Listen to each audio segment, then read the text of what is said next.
Pour ceux qui veulent prendre des notes, si je devais donner un titre au message de ce matin, ce serait « La vie chrétienne n'est pas compliquée ». Est-ce que quelqu'un, sans attendre la fin du message, peut déjà dire Amen? Amen.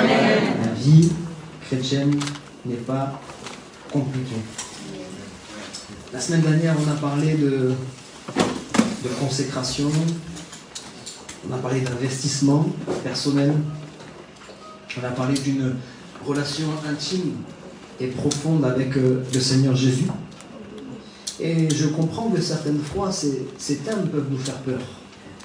Consécration, investissement personnel, garder une relation intime avec le Seigneur. On a l'impression que ça demande tellement. On a l'impression que c'est tellement compliqué. Et voilà pourquoi j'ai dit que le message de ce matin serait « La vie chrétienne n'est pas si compliquée ». On se met certaines fois une grande pression pour avoir ces choses-là. Consécration, investissement, relation personnelle. Il faut que je prenne garde à ma vie de prière. Mais en même temps, il faut que je prenne le temps d'étudier la parole. Mais il faut aussi que je veille à ma sanctification. Et en même temps, il faut que je sois persévérant dans mon assiduité à l'église, dans mon service.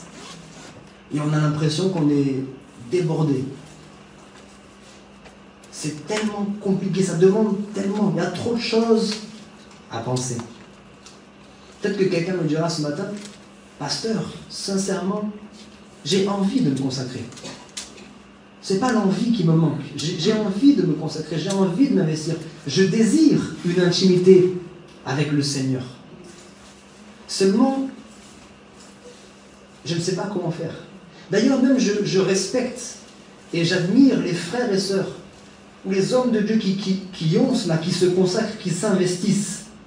Mais franchement, je ne sais pas comment est-ce qu'ils font pour s'investir autant. J'aimerais bien avoir leur secret. Comment est-ce qu'ils font, malgré tout ce que cela entraîne, comment est-ce qu'ils font pour s'investir autant? J'y arrive pas, je suis dépassé, je suis perdu. Je voudrais vous dire pourquoi. Et j'espère que ce matin, ce message pourra parler à plusieurs. Parce que je crois vraiment que beaucoup d'entre vous sont sincères. Sont sincères et pleins de bonne volonté dans cette démarche. Seulement peut-être que vous ne faites pas toutes les choses de la bonne manière. Il y a une manière de faire. Et plaise à Dieu, on essaiera d'aborder cela. Dans la Bible, il est question plusieurs fois de la manière de faire les choses. Il y a une manière de faire les choses. Ce n'est pas tout de faire. Il y a une manière de faire les choses. J'ai souvent entendu dire « il faut ». Ce terme-là, « il faut ». Et tout le problème est là, en fait. Le moteur de tout ce que vous allez faire et le but de votre consécration ne doit pas être « il faut ». Parce qu'on sait tous que dans tous les domaines, il faut, ça a une connotation d'obligation. On est d'accord? C'est quelque chose qu'on fait parce qu'il faut le faire. On le fait certaines fois même à contre-cœur. Et on sait tous que quand on fait une chose à contre-cœur, ça n'est pas productif et ça ne dure jamais sur du long terme. On le fait juste parce qu'il faut le faire. Il n'y a pas d'enthousiasme, il n'y a pas de motivation. Vous voyez? Et souvent même dans les choses spirituelles, même si ce n'est pas ce terme qui est employé, mais c'est un petit peu la pensée qui est derrière. Il faut. Il faut. Si quelqu'un veut noter quelque chose, il faudrait noter cette phrase. Il faut, entre guillemets, il faut n'est pas un bon prétexte. Il faut n'est pas un bon prétexte. Je donne un exemple assez pratique. Si vous dites, il faut que je fasse la vaisselle, il faut que je fasse le ménage, il faut que j'étende le linge, etc., etc. Vous le faites juste parce qu'il faut. Parce que si vous ne le faites pas, votre épouse ou votre époux va vous tirer les oreilles un peu. Donc c'est juste, il faut le faire. Je peux parler aussi aux enfants, il faut le faire parce que papa et maman m'ont demandé de le faire. Tant que vous dites « il faut », vous allez faire la chose, mais vous allez la faire, excusez-moi, un peu dégoûté. Et vous allez faire mal. Je suis expert en ça. Quand je me disais « fais la vaisselle », je faisais en sorte de casser la vaisselle. Comme ça, au moins, je me dis plus de faire la vaisselle. Ça, c'était avant que je me convertisse. Hein. Mais des fois, on est malin. Hein. Parce qu'il fallait que je fasse la vaisselle.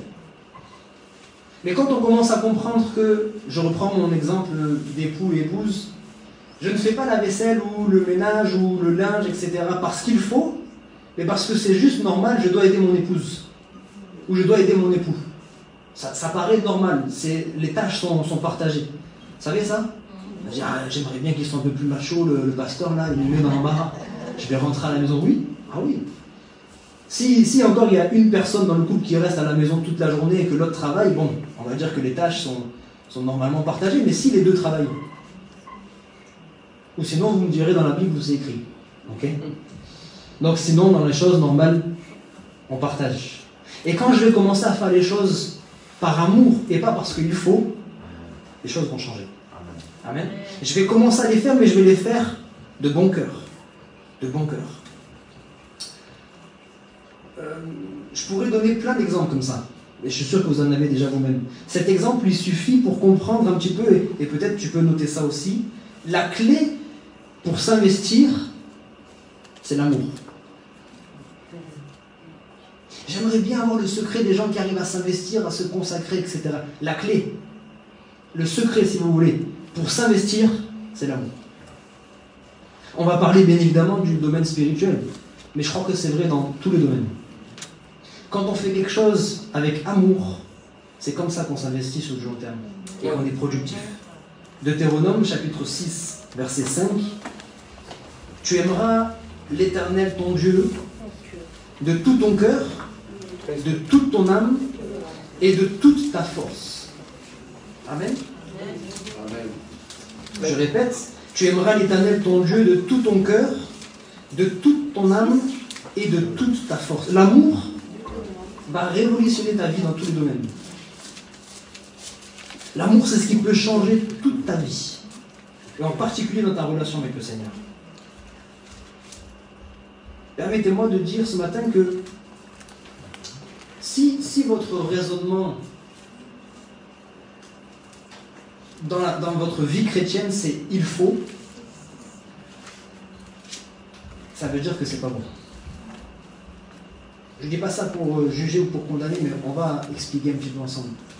Si mon raisonnement c'est « il faut que je lise ma Bible », parce que le pasteur nous a demandé de le faire ou parce que je sais que c'est bien de toute manière, il faut que je prenne le temps de prier, il faut que je me sanctifie, il faut que j'aille à l'église, il faut que, tu vas te fatiguer, tu vas faire les choses à contre-cœur, et tu ne serais pas, excusez-moi le terme, mais productif.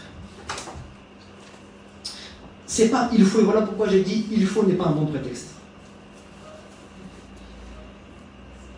Il y a deux possibilités si c'est il faut. Soit tu as été trop vite. Tu as été trop vite et tu n'as pas fait une vraie expérience avec le Seigneur.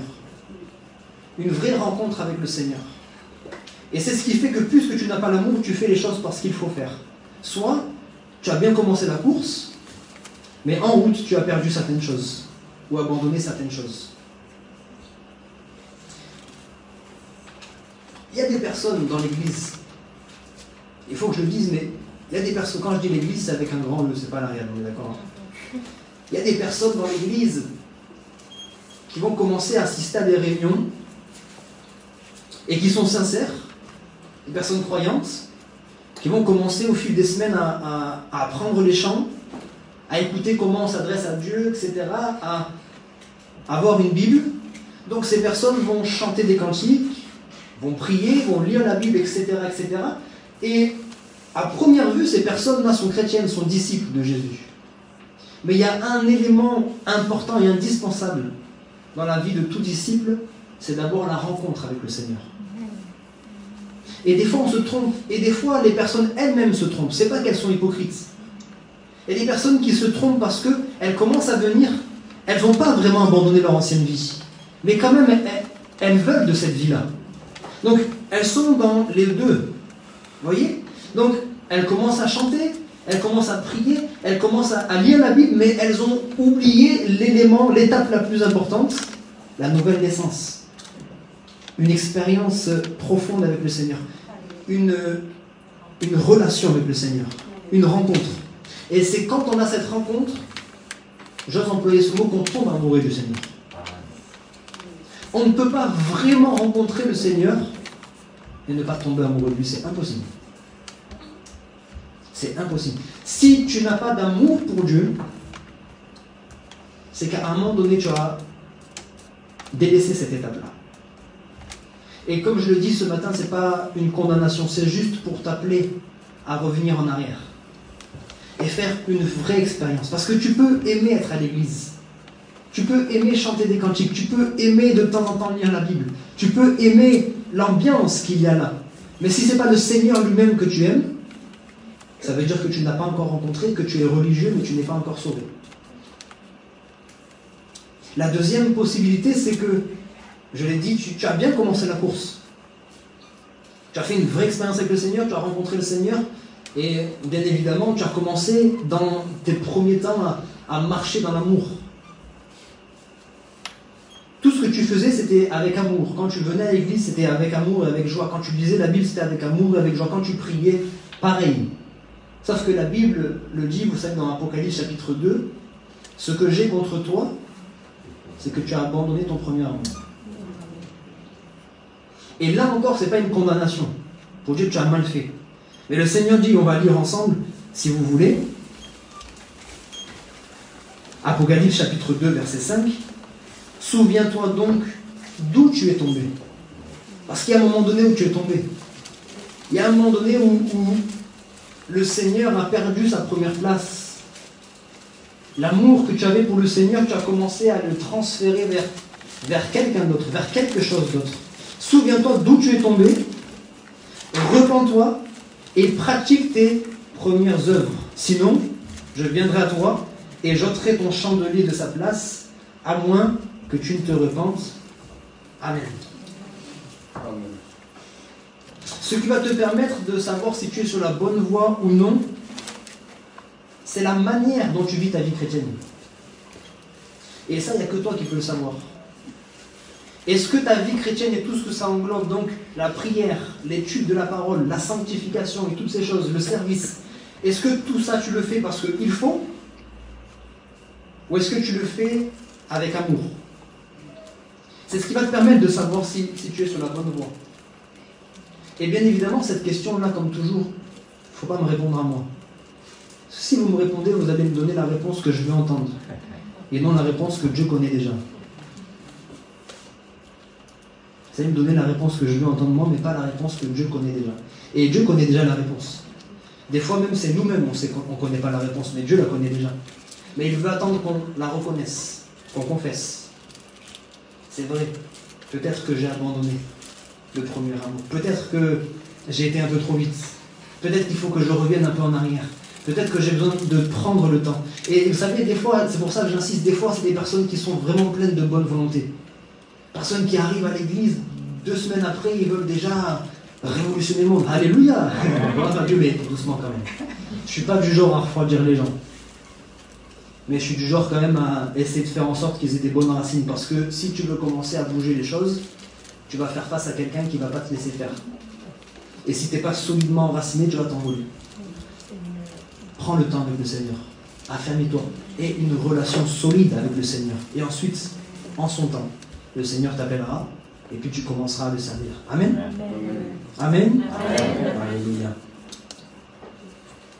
Si quelqu'un veut noter quelque chose encore une fois, Dieu te demande qu'une seule chose, c'est l'aimer. C'est pas si compliqué que ça. C'est vraiment dans ce message-là, je vais être très pratique. On va pas aller dans la théologie et tout ça. Je vais être très pratique pour ceux qui veulent se consacrer, s'investir, parce qu'on a parlé la semaine dernière de cela. On a dit il faut se consacrer, il faut s'investir. Peut-être toute la semaine, il y en a qui ont dit oui, moi je veux, mais j'y arrive pas. J'ai déjà essayé plein de fois, je commence à faire des efforts et puis après ça s'arrête, etc. J'arrive pas. Voilà pourquoi je veux parler d'une manière pratique, le pourquoi vous n'y arrivez pas. Parce qu'on se met une telle pression, on ne sait plus où donner de la tête, il y a trop de choses à faire. Il faut que je prie, c'est important ma vie de prière, mais des fois je prie, j'oublie de lire ma Bible. Et en même temps, il faut que je lise ma Bible, mais il faut que je pense à ma sanctification. Et puis il faut que je pense à ça, il faut que ci, il faut que ça. Il ne faut pas oublier, il faut. Voilà pourquoi je t'ai dit, note quelque chose. Et si tu n'as pas de papier, c'est pas grave, mais note-le dans ta tête. Dieu te demande une seule chose, c'est de l'aimer. Amen. Ah non, c'est trop facile ça, pasteur. Ah, c'est trop facile. Oui, Dieu te demande une seule chose, c'est de l'aimer. Quand tu vas l'aimer, tu verras que tout va changer. Et vous savez, dans les choses spirituelles, souvent, on cherche des trucs extraordinaires. Pasteur, donne-nous des révélations qui viennent d'en haut, des trucs extraordinaires. Non. L'évangile, c'est tellement simple. Et des fois, c'est tellement simple qu'on n'écoute pas vraiment. Ah non, là, j'aimerais bien que tu m'expliques. Donc, il faut faire 3 semaines de jeûne et prière. À la fin de ces 3 semaines de jeûne et prière, il faut apprendre par cœur tel et tel texte des Écritures. Et puis après, il faut faire ci, il faut faire ça. Non. Aime Dieu. Il n'y a personne qui me croit. Amen. Aime Dieu. Et tout le reste va suivre. Je vais vous montrer. J'ai pris quelques exemples pratiques. Écoute bien ça. Si tu aimes Dieu, tu aimeras sa parole. Donc la lire, l'étudier, la méditer, la repasser dans ton cœur. Pourquoi? Et note ceci si tu le veux. Si tu aimes Dieu, tu aimeras la parole parce que la parole, c'est le moyen de Dieu pour te parler. Ça paraît pas juste logique. Ah, d'un coup, ça devient plus facile. Si j'aime Dieu, obligatoirement, je vais aimer sa parole parce que je veux que Dieu me parle. Et Dieu me parle par sa parole, entre autres. J'ai souvent entendu des personnes dire « Dieu ne me parle pas. J'ai pas de songe, j'ai pas de vision, j'ai pas des paroles intérieures, j'ai pas de révélation, etc., etc. » Et tout le temps, je pose une seule question très simple. Est-ce que tu lis ta Bible? Et vous imaginez la réponse. Non, pas assez. Ah, si tu veux que Dieu te parle, commence à ouvrir la Bible. Des fois, on n'est pas logique. Dieu ne me parle pas. On a la parole de Dieu écrite en notre possession et on ne l'ouvre pas. Et on va après se plaindre parce que Dieu ne nous parle pas. Non, c'est pas que Dieu ne nous parle pas, c'est qu'on ne lui laisse pas l'occasion de nous parler. Si tu aimes Dieu, tu vas aimer sa parole. Tu ne peux pas affirmer aimer Dieu et ne pas aimer sa parole. C'est impossible. Et tu ne peux pas affirmer aimer sa parole et tu ne la lis jamais ou très rarement. C'est pas vrai. On n'aime pas Dieu à notre manière. Si tu dis j'aime la parole, mais je ne la lis pas, je ne la retiens pas, je ne la repasse pas dans mon cœur, je ne l'étudie pas ni rien, c'est pas vrai. Tu te trompes toi-même. Tu te trompes toi-même. Ça, c'est encore un diagnostic médical spirituel que tu peux avoir dans ta vie. Je veux vous dire les choses clairement. C'est-à-dire que si dans votre vie, ça vous regarde, ça ne me regarde pas moi. Si dans votre vie, la parole de Dieu n'est pas présente, c'est un diagnostic. Il y a des symptômes qui nous montrent quand on est en bonne santé spirituelle ou non. Et ça, c'est un symptôme. Si vous ne lisez pas la Bible, et je ne parle pas de la lire le dimanche, comme je le dis à chaque fois, je parle de la lire dans votre quotidien. Si vous ne lisez pas la Bible, excusez-moi de vous dire que c'est un symptôme, c'est une alerte, c'est un voyant pour vous dire que tu es en mauvaise santé spirituelle. Ta relation avec Dieu est en déclin. Parce que si tu aimes Dieu, obligatoirement tu vas aimer sa parole. C'est obligé. Et on doit aussi apprendre à aimer la parole de Dieu. Même si, je vous rassure tout de suite, on ne la comprend pas toujours. C'est pas vrai. Ça aussi, je ne sais pas si c'est le mot, mais démystifier ça. C'est pas vrai que tout le monde comprend la parole, il n'y a que vous qui ne la comprenez pas. Non. Quand vous allez commencer à aller dans certains livres de la Bible et certains chapitres, vous allez commencer à vous... Aïe, aïe, aïe, mais c'est tout le monde. Mais je dois quand même aimer la parole. Amen. Je dois quand même aimer la parole. Vous savez pourquoi? Parce que j'ai rencontré beaucoup de personnes qui affirment aimer Dieu et aimer sa parole, mais chacun à sa manière. J'ai rencontré beaucoup de personnes, bien évidemment encore plus depuis que je suis dans le ministère, qui me parlent de leur foi et qui me disent mais on a la même foi, mais quand je discute 5 minutes avec eux, on n'a pas la même foi. Les personnes qui aiment Dieu à leur manière, avec leurs critères à eux. Non, non, moi j'ai ma foi, mais ma foi, voilà comment elle se déroule, c'est comme ça, comme... Ah, mais devant Dieu, les seuls critères qui comptent, c'est les siens. On ne marche pas avec Dieu avec nos principes à nous, on marche avec ses principes. Et quel est le principe de Dieu, par exemple? Lisez avec moi Jean chapitre 14, verset 23. Celui qui m'aime, ou si quelqu'un m'aime, il gardera ma parole. Donc celui qui m'aime, c'est celui qui garde ma parole. C'est pas un autre. Hein. Voilà pourquoi il faut qu'on lise la Bible. On ne lit pas la Bible et puis on s'illusionne nous-mêmes. Jean chapitre 14, verset 23, pour ceux qui cherchent. On s'illusionne nous-mêmes. Mais non, mais je t'aime, Seigneur. Et puis on dit à tout le monde, j'aime Dieu. Mais voici ses critères à lui. Quand vous allez être devant lui, je t'aime, Seigneur. Tu lisais ma parole? Tu as gardé ma parole? Non, tu m'aimes pas. Oui ou non? Si je prends le verset dans le verset, je ne suis pas en train d'inventer quelque chose, on est d'accord? Si quelqu'un m'aime vraiment, il gardera ma parole. Celui qui m'aime, c'est celui qui garde ma parole. Donc, à l'inverse, si je ne garde pas la parole de Dieu, c'est que je ne l'aime pas. Je peux m'illusionner en disant je l'aime à ma manière, mais notre manière ne lui plaît pas. Si j'aime Dieu, j'aime sa parole, je garde sa parole, je la lis, je l'étudie. Pourquoi? Parce que sa parole, c'est ce qui me permet de savoir qui il est, de connaître ses attributs. Il y a plein de personnes qui ont des vies spirituelles déséquilibrées parce qu'ils ne connaissent pas Dieu. Et des fois, c'est très subtil. Il y a des personnes qui vivent dans le péché tout simplement parce qu'ils disent « Moi, je connais Dieu, il est amour. » Ah oui, il est amour, il n'y a pas de problème. Mais tu as sauté quelques pages de la Bible où il est dit qu'il est juste aussi. Juste dans son jugement. Et qu'il a en horreur le péché. La Bible, c'est ce qui me permet de savoir quels sont ses attributs. C'est ce qui me permet de savoir ce qu'il a déjà fait pour moi. Savoir quelle est sa volonté.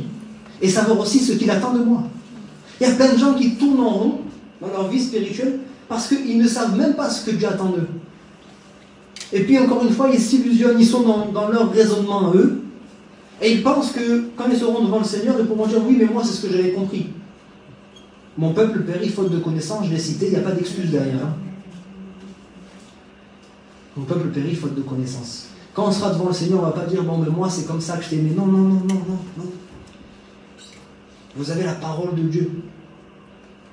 Et vous devez la garder, la mettre en pratique. Aimer Dieu. Et voilà pourquoi c'est simple. Tu ne vas plus dire « Il faut que je lise ma Bible. Il faut que j'ai mon quota de chapitres aujourd'hui. » Non. Tu vas dire vivement que je puisse me plonger dans sa parole. Je veux découvrir un peu plus. Ne me dites pas, je disais ça cette semaine, ne me dites pas que vous aimez votre époux ou votre épouse et puis vous ne la connaissez même pas. Vous ne connaissez ni son caractère, ni ce qu'il aime, ce qu'il n'aime pas, etc., etc. Non, c'est pas vrai. Vous ne l'aimez pas. Vous vous illusionnez. Quand on aime quelqu'un, on aime découvrir cette personne. Et on s'efforce de connaître eh bien, ce qui lui plaît, ce qui ne lui plaît pas, parce qu'on veut aussi lui plaire en retour, n'est-ce pas? Donc aimer Dieu, c'est automatiquement aimer sa parole. Et voilà pourquoi on revient à la consécration. Quand vous allez commencer à aimer Dieu vraiment de tout votre cœur et aimer sa parole, il n'y aura plus de « il faut que je lise ». Vous allez prendre plaisir à lire. Amen. Et c'est comme ça que vous allez vous consacrer. Amen. Si je prends un autre exemple, aimer Dieu, si tu aimes Dieu, tu aimeras prier, louer, adorer, intercéder, etc., etc. Pourquoi? Si tu veux le noter, si tu aimes Dieu, tu aimeras prier, parce que prier, c'est ton moyen de lui parler. On a dit tout à l'heure que la parole, c'est son moyen de me parler. Mais prier, c'est mon moyen de lui parler. Amen. Voilà pourquoi il ne faut pas de déséquilibre. Juste la parole ou juste la prière. Si tu as juste la parole, Dieu te parle toujours, mais toi, tu ne t'adresses jamais à lui. Voilà pourquoi tu t'inquiètes beaucoup. Parce que tu te parles à toi-même. Ou bien tu te confies dans les hommes et à un moment donné ou à un autre, tu vas être déçu. Mais quand tu commences à prier, tu ne t'adresses plus aux hommes ni à toi-même, tu t'adresses à Dieu lui-même. Alléluia. Et des fois, il y en a, c'est le contraire. Ils prient beaucoup, ils parlent beaucoup à Dieu, mais ils ne laissent jamais Dieu leur parler. Ils prennent des mauvaises décisions. Ils partent dans des voies qui ne sont pas les voies que le Seigneur a préparées. La parole me permet à Dieu de me parler, mais la prière me permet de m'adresser à lui. Et de plusieurs manières différentes. Certaines fois, je vais lui exposer mes requêtes, parce que Dieu n'est pas contre cela. Lui faire connaître mes besoins. Au lieu de faire connaître mes besoins aux hommes et aux femmes, comme j'ai dit, au lieu de m'inquiéter en moi-même, mes besoins physiques, mes besoins moraux, mes besoins spirituels, mes besoins financiers, etc., etc. Au lieu de les faire connaître aux hommes, je les fais connaître à Dieu. Mais il y a aussi action de grâce. Je m'adresse à lui, la prière, c'est pas juste demander. La prière, c'est aussi merci Seigneur, parce que hier je t'ai demandé, aujourd'hui tu m'as exaucé, donc merci Seigneur pour ça. La prière, c'est aussi louer Dieu. C'est l'adorer, c'est lui exprimer toute notre reconnaissance et tout notre amour. Et là encore, tu ne peux pas dire aimer Dieu et tu n'aimes pas prier. Si tu aimes Dieu, tu vas aimer lui dire que tu l'aimes. Tu vas aimer l'élever et rappeler en ton âme, mais aussi t'adresser à lui pour dire mais combien tu es grand, combien tu es puissant, etc., etc. La louange, l'adoration, la prière, l'intercession, toutes ces choses vont faire partie de ta vie et il n'y aura plus de « il faut que je prie ». Parce que le « il faut » c'est religieux. Il faut, c'est parce qu'on m'a dit, on m'a toujours enseigné qu'il faut prier. Donc je le fais, mais à contre-cœur. Mais si c'est parce que j'aime Dieu que je le fais, tout va être différent. Et la consécration sera beaucoup plus facile. Voilà pourquoi j'ai dit la vie chrétienne n'est pas si compliquée que ça. Un autre exemple. Je vais essayer de ne pas être trop long, peut-être, j'aurai pas le temps de finir ce matin, mais on verra la semaine prochaine, Dieu voulant. Si tu aimes vraiment Dieu, tu te sanctifieras naturellement. Et tu peux noter ceci, si tu aimes Dieu, tu te sanctifieras, parce que la sanctification, c'est ton moyen de lui plaire. Voilà pourquoi il y a des manières de faire les choses. Voilà pourquoi on a besoin de comprendre les choses. Dieu ne nous a jamais demandé de suivre bêtement. Et dans le don spirituel, ça a été dit ce matin encore, Dieu nous a donné de l'intelligence, du jugement, de la jugeote. Dieu ne te demande pas de suivre simplement. Tu viens, tu t'assois, on te dit il faut prier, il y a la Bible. Je lis, je prie. On te dit il faut la sanctification. Non. Comprends pourquoi. Je répète, pourquoi prier? Parce que quand tu pries, tu t'adresses à ton Dieu que tu aimes. Pourquoi lire la Bible? Parce que quand je lis la Bible, mon Dieu que j'aime me parle. Pourquoi la sanctification? Parce que la sanctification me permet de lui plaire. Et je ne peux pas dire que j'aime quelqu'un et je ne veux pas lui plaire, c'est pas vrai. Voilà pourquoi il y a des personnes qui se débattent, qui se fatiguent, parce que leur sanctification n'est basée que sur la crainte de Dieu. Et la crainte de Dieu est une bonne chose, mais quand il n'y a que la crainte de Dieu, ce n'est pas suffisant. Des personnes se fatiguent, ils mettent tous leurs efforts pour arrêter la cigarette, pour arrêter une addiction quelconque, l'alcool, la drogue, ou peu importe. Ils mettent tous leurs efforts. Des personnes qui font tout ce qu'ils peuvent pour essayer de mettre fin à une relation. Parce qu'il y a des relations qui ne viennent pas de Dieu.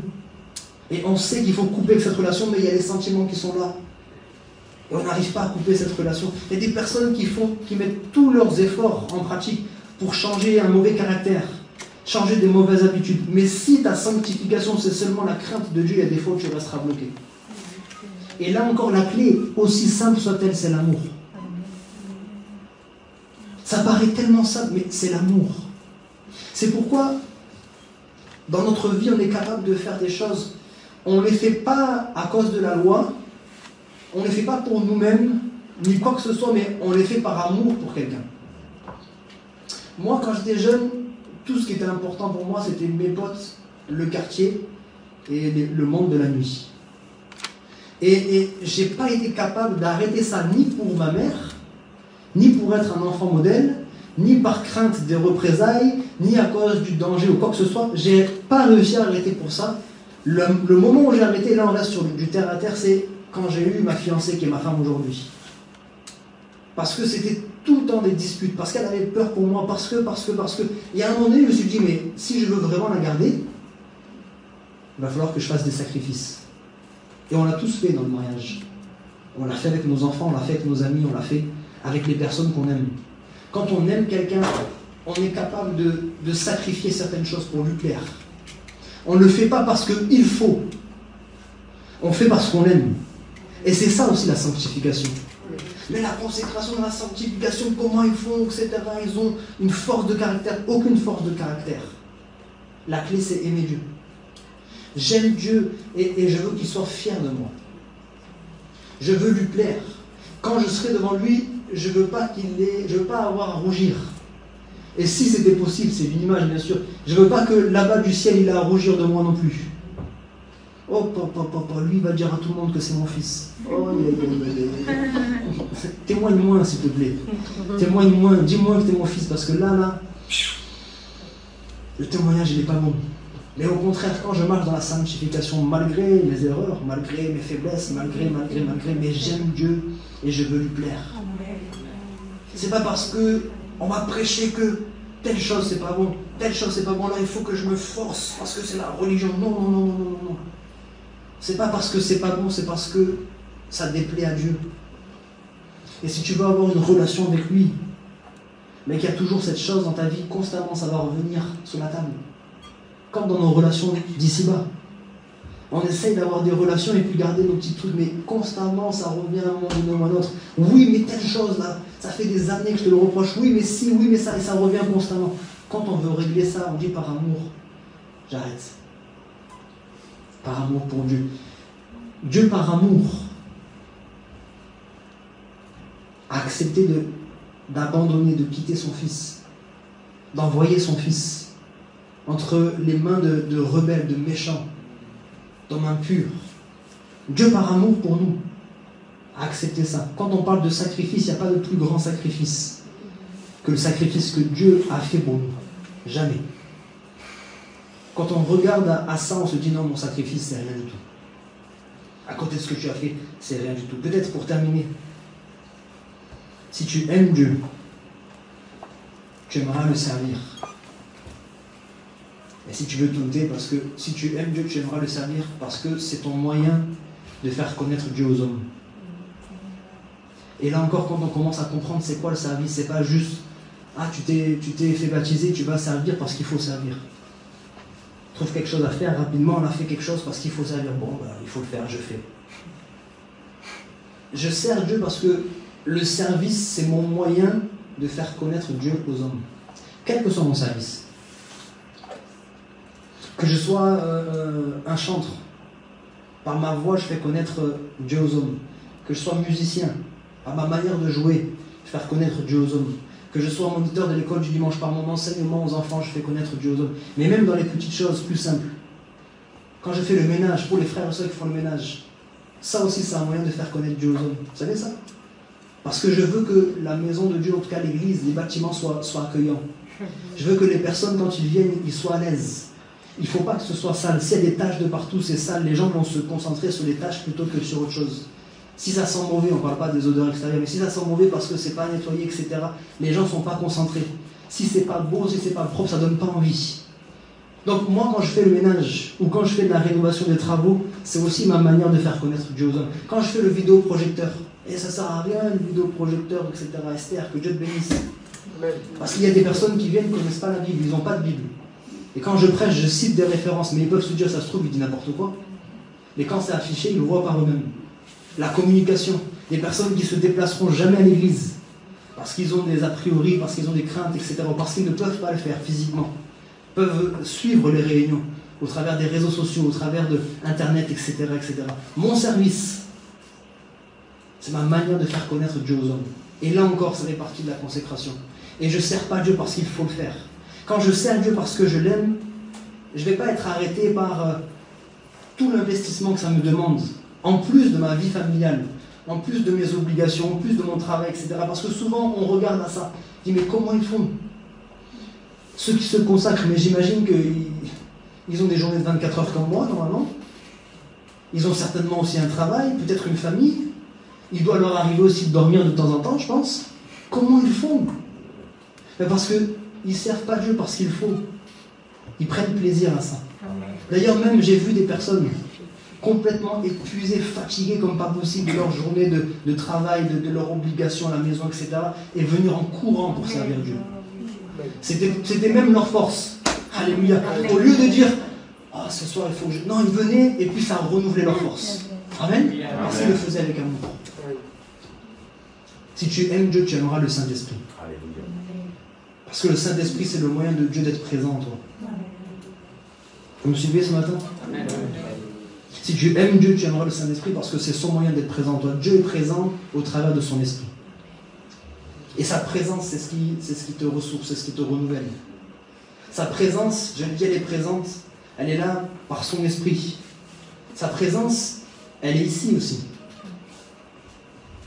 Sinon, on continue nos réunions sur Zoom, tranquillement à la maison. Pourquoi on est là? C'est pas parce que Dieu est présent seulement ici, mais qu'est-ce qu'il a dit? Il a dit là où 2 ou 3 s'assemblent dans mon nom, je suis au milieu d'eux. Quelqu'un me dira, mais moi j'ai déjà ma femme et puis mes enfants, ou mon époux et mes enfants, donc on est déjà 2 ou 3 à la maison. Mais tu sais toi-même que c'est pas suffisant. Quand on est ensemble, et je citais dernièrement le psaume 113, qu'il est agréable, qu'il est bon pour des frères et sœurs de demeurer ensemble, etc., etc. C'est là, ici, là. Quand les frères et sœurs demeurent ensemble, c'est là que Dieu envoie la bénédiction. Dieu est présent dans ta chambre de prière. Quand tu pries, ferme la porte, entre dans la chambre, ton Père qui est dans le lieu secret. Et Dieu est présent aussi dans sa parole. On revient à tout ce qu'on a dit ce matin. Aimer Dieu. Tu veux te consacrer? Aime Dieu. Si tu n'aimes pas Dieu, tu ne te consacreras jamais. Ce sera un hobby, ce sera une religion, ce sera un passe-temps, ce sera un plaisir de temps en temps, mais tu ne te consacreras jamais. La clé, je le répète une dernière fois, la clé, c'est l'amour. Amen. Alléluia. La clé, c'est l'amour. Je bénis le Seigneur d'avoir conduit ce culte et pour le don spirituel qui a été donné ce matin aussi. Après quoi nous avons chanté, je te donne mon cœur, je te donne ma vie. On ne donne pas notre vie à quelqu'un qu'on n'aime pas, n'est-ce pas? Je te la donne parce que je t'aime. Et parce que je sais que tes plans pour moi sont tellement meilleurs que tous les plans que je peux avoir moi-même, ou que tous ceux qui m'aiment ici-bas peuvent avoir pour moi. Voilà pourquoi je vais te donner ma vie. Alléluia, on se courbe un instant, on termine par la prière. Merci Seigneur d'abord pour ton amour. Parce qu'avant même que nous commencions à t'aimer, tu nous as aimés. Et ton amour est inconditionnel, ton amour est éternel. Nous voulons Seigneur en retour t'aimer. Parce que nous l'avons chanté, c'est une vérité dans nos vies. Il n'y a personne d'autre que toi. Personne d'autre comme toi. Personne ne mérite notre amour comme toi tu le mérites. Nous voulons nous tourner vers toi. Nous voulons nous consacrer, nous offrir, nous sacrifier pour toi. Parce que tu le mérites, Seigneur. Parce que nous t'aimons. Et s'il y a quelqu'un encore qui manque de cet amour ce matin, que tu puisses, Seigneur Jésus, lui donner cet amour au travers de ton esprit. Parce que tu as dit, le fruit de l'esprit, c'est l'amour. Le fruit de l'esprit, c'est l'amour. Alors par ton esprit, que cet amour grandisse. Que cet amour croisse dans chacun de nos cœurs. Et que nous puissions nous édifier, nous exhorter, nous encourager les uns et les autres dans l'amour. Dans l'amour. Et que nos regards soient fixés constamment sur toi. Nous voulons, Seigneur, c'est vrai, mener des vies qui te soient agréables. Nous voulons mener des vies qui te plaisent. Mais pour cela, nous avons besoin de toi. Besoin de l'assistance de ton esprit. Aide-nous dans nos faiblesses. Aide-nous dans nos manquements. Mais Seigneur, nous voulons nous efforcer de rester fidèles aussi. Faire notre part. Garder nos responsabilités. Alors nous te bénissons tous ensemble ce matin. Et nous te disons encore une fois merci pour ton amour. Amen. Amen.